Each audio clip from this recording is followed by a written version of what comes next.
So last time through Great Troubles, I did a fitting, multiple ones, to find where the shoulder straps should go on the dress.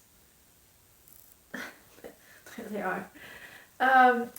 And today I am finishing the shoulder straps, so sewing them in. Full disclosure, I already did that. I'm not filming this in order. And I used the fitting that I did as a starting point, but then before I set everything in, I double checked that it was symmetrical. So there's two things to match. One is I made sure that they match in terms of, if I can show you, it's prettier on the front. But from the cup to the shoulder strap, I want that distance to be the same on both sides. The second thing that I made sure was symmetrical then was the slant. So you want both of them to have exactly the same slant. So they need to be the same distance from the cup, and they need to have exactly the same slant. So I did that by folding it and putting them on top of each other and making sure that they went together while in the opposite direction. So it folded in little. Figure it out. It has to be symmetrical, and then we need to stitch that. I am working on attaching the shoulder strap to the skirt. So I went ahead and I reopened. This was all closed here. My waistband was entirely closed, so I had to seam rip both the top stitching, and also there was another stitching inside from when we made our pillowcase. At any rate, I seam ripped all of that, and I inserted the shoulder strap where I wanted and pinned it in place. And what I wanted to show you was how I'm going to put the top stitching back.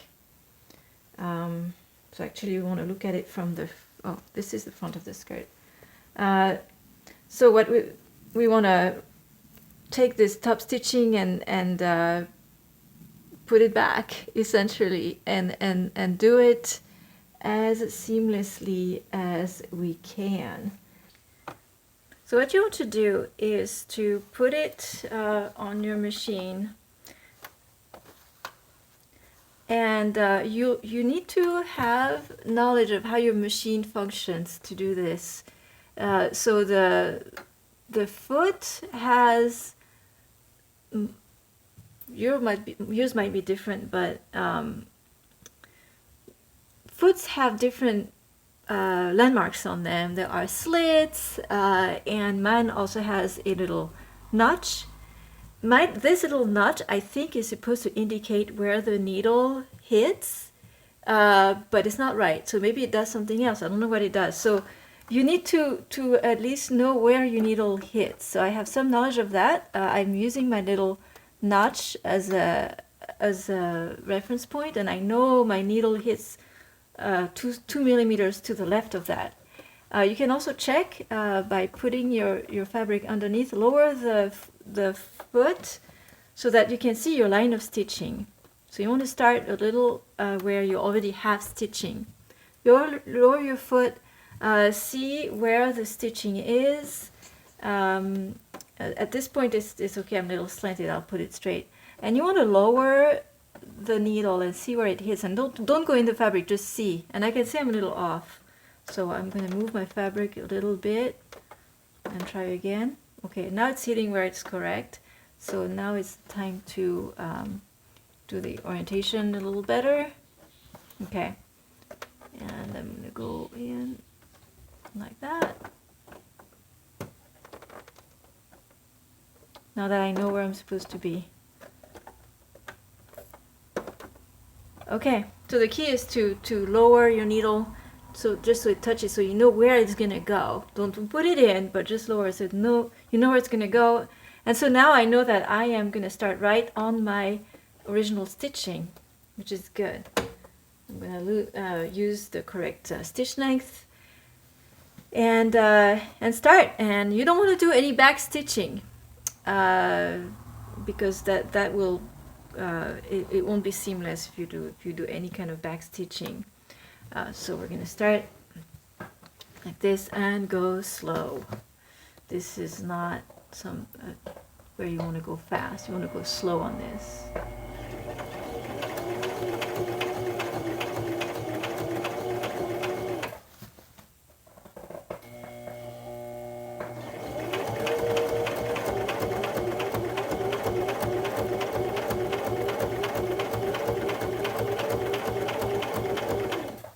Now I am almost to where I'm rejoining the other line of stitching, so aim for it carefully.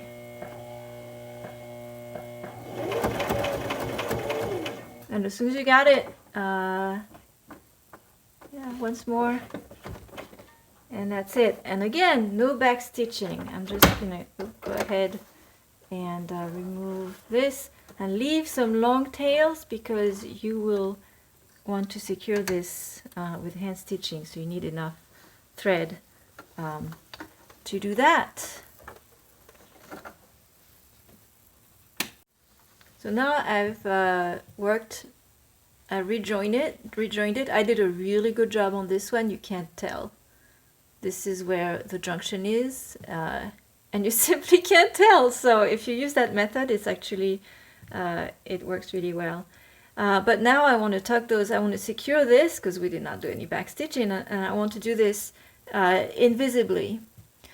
So what you want to do is thread one of them, we'll have to do it for both, but thread one of those long tails on a needle.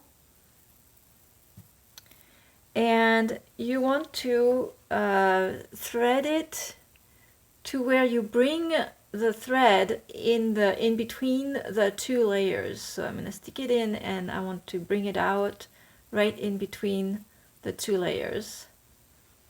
If you can see. So I brought it out right in between the two layers. And then do the same for the thread you have on the back. Bring it right in between the two layers.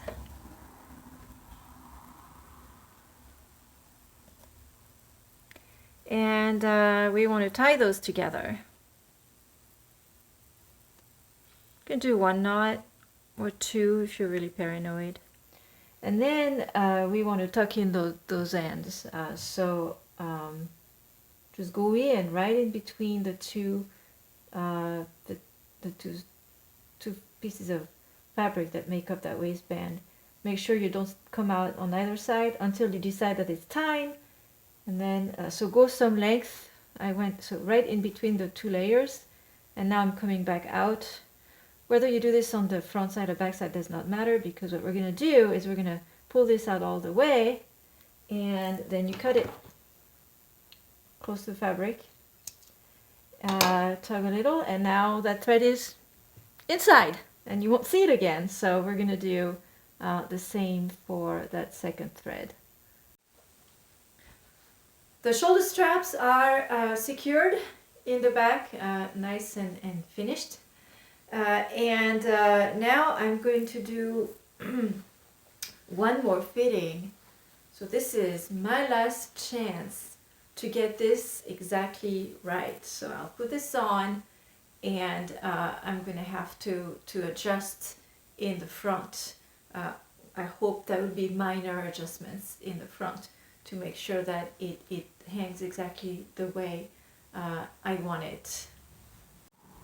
When you do the final fitting to get the straps to be exactly right in the front, it's important to get the back to be, close your skirt and set it at the waist the way you want it to sit. That if you put it too low or high or slanted, it will mess up everything. So it needs to be correct. Again, I'm going to use my video camera footage to see whether it's right or not. I don't know right now if this is right or not, but that's the idea. And then you want to tug on your shoulder straps, make them all line up nicely, and then you can adjust in the front. Alright, so I checked it. I actually took a picture of my back and looked at it. Cell phones are great. And it looks alright. So now I'm going to go to my sewing machine and I'm going to stitch the straps in the front. So now I'm ready to attach the shoulder straps in the front. And that in principle is a simple top stitching. However, gotta be careful. You don't want to close the back. We have a pocket right now here, and that's where I inserted my strap. I inserted it in the pocket, and we want to keep that opening. So this should not be closed up. So what I don't want to do is to stitch that all together. So this has to stay off, and I only want to top stitch. I only want to attach the strap to the front.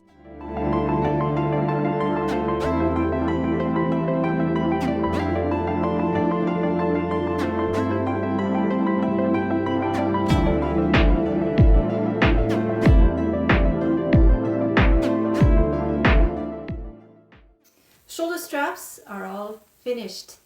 That was the hardest part of this project and what I was nervous about. Now the two finishing touches to do. One is I yet have to hem the dress. Let's not forget about that. And then the other one is I do want to put some pockets, so I have to think about size, placement, orientation, and all of that. So I would say that's the hard part left, just the pockets. Then hem, and then it'll be done. This unfortunately will involve seam ripping. And where did this go? Gosh, I think one came undone. Great, I might have to redo all my... Oh no, they were both on this side.